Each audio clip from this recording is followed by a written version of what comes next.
ശക്തമായ ഒരു പിടി നല്ല കഥാപാത്രങ്ങളെ മലയാള സിനിമാ പ്രേക്ഷകർക്ക് സമ്മാനിച്ച നടിയാണ് പ്രിയങ്ക. വിലാപങ്ങൾക്കപ്പുറം എന്ന ചിത്രത്തിലെ അഭിനയത്തിന് കേരള സംസ്ഥാന സർക്കാരിന്റെ മികച്ച നടിക്കുള്ള പുരസ്കാരവും പ്രിയങ്കയെ തേടിയെത്തിയിട്ടുണ്ട്. എന്നാൽ താൻ അവതരിപ്പിച്ച കഥാപാത്രങ്ങളെക്കാൾ കൈപ്പേറിയതായിരുന്നു പ്രിയങ്കയുടെ യഥാർത്ഥ ജീവിതം. ഒരു തമിഴ് സംവിധായകനെ പ്രണയിച്ച് വിവാഹം കഴിച്ച പ്രിയങ്ക പിന്നീട് വിവാഹമോചിതയായി.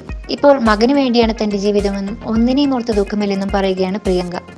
ഇനിയൊരു വിവാഹം കഴിക്കാൻ ഉദ്ദേശിക്കുന്നില്ല. കഴിഞ്ഞ കാര്യങ്ങളോർത്ത് ദുഃഖവും നഷ്ടബോധവുമില്ല.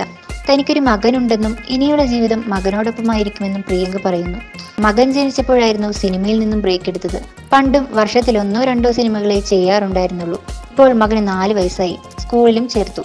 മകന്റെ കംഫർട്ട് അനുസരിച്ചാണ് ഇപ്പോൾ സിനിമയ്ക്ക് തീയതി കൊടുക്കാറുള്ളൂ എന്നും തന്റെ അച്ഛനും അമ്മയും മകന്റെ കാര്യങ്ങളൊക്കെ നോക്കുമെന്നും പ്രിയങ്ക കൂട്ടിച്ചേർത്തു. 2012 പ്രിയങ്ക തമിഴ് സംവിധായകനായ ലോറൻസ് റാമിനെ വിവാഹം ചെയ്തത്. എന്നാൽ പിന്നീട് ഇവർ വിവാഹമോചിതരായി. You're watching me on metromatney.com. metromatney.com. Subscribe for more videos. Subscribe here for more videos. Subscribe now. Thank you.